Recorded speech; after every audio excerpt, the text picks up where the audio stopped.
የተለያዩ ሐሰተኛ ሰነዶችን ሲያዘጋጁ የነበሩ ሁለት ተጠርጣሪዎች ህብረተሰቡ በሰጠው ጥቆማ ተይዘው ምርመራ እየተጣራባቸው ይገኛል። ምክትል ሳጅን ፍሩዌኒ ገብረጻዲቅ ያዘጋጀችውን ኢንስፔክተር መቤት ሀብታሙ ታቀርበዋለች።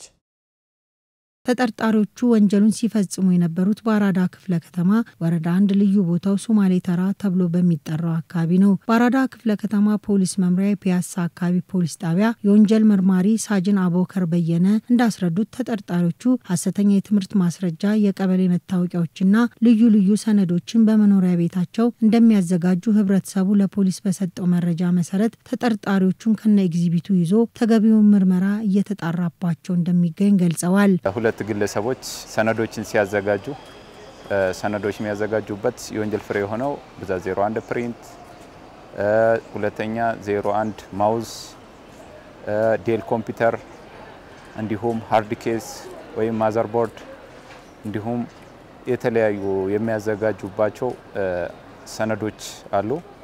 የትምህርት ማስረጃ ከትምህርት ቤት ጀምሮ ከዲግሪ ከዲፕሎማ እስከ የተለያዩ መንጃ ፍቃድ የተለያዩ የትምህርት ማስረጃ ከሀገር ውስጥ እስከ ውጭ ሀገር እስከ ኤርትራ ሀገር ትምህርት ሚኒስቴር ቢሮ የሚያዘጋጁበት አለ። የሞት የልደት እና የጋብቻ ሰርቲፊኬት እንዲሁም ከስራና ኪሎት የሚሰጥ የተለያዩ ሰነዶችን ሲያዘጋጁ እጅ ከፍንጅ ተይዘዋል። ሐሰተኛ ሰነዶች አዘጋጅቶ መሸጥና ገዝቶ መገልገል በሀገርና በህዝብ ህልውና ላይ ከፍተኛ ጉዳት እንደሚያስከትል ሁሉም ሰው በመረዳት በዚህ ተግባር ላይ የተሰማሩ ሰዎች በህግ እንዲጠየቁ የተለመደውን ትብብር አጠናክሮ መቀጠል እንዳለበት መርማሪው ሳጅን አቦከር በየነ መልእክታቸውን አስተላልፈዋል።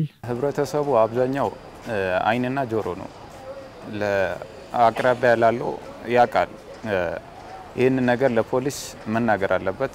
ተጠርጣሪዎቹም እንደዚህ የሚያረጉት ለጥቅማቸው ስለሆነ አጋልጦ መስጠት አለበት፣ ማስያዝም አለበት።